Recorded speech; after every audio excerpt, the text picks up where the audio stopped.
Today we will be covering on these 5 topics. For the PKI, what is PKI? PKI is the public key infrastructure, which is an security architecture that has been introduced to produce an increased level of confidence for exchanging information over an increasingly insecure internet.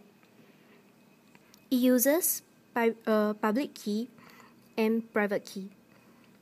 For the public key, it's something public which is freely distributed and it can be seen by all users, whereas a corresponding and unique private key is something that is kept a secret and it is not shared among users.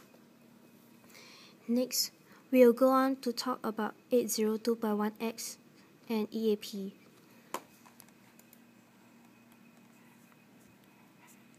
This is a diagram which shows us the EAP and the 802.1x.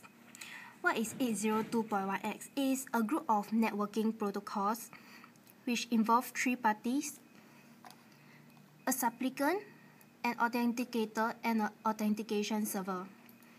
Supplicant is something like a client device, while 802.1x runs over here at this area.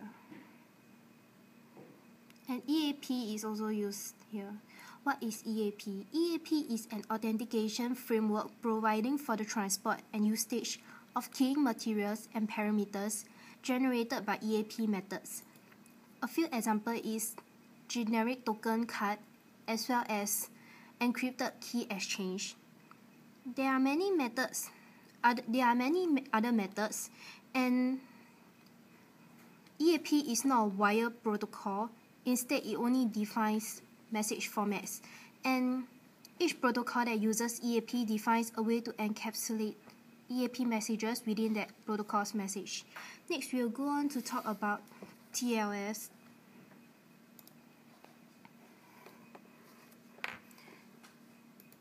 TLS uses certificate authority, and client sends a request and the server will then send a request for the client cert, and then the client will send back the information before it will be secure, and the client will then be authenticated.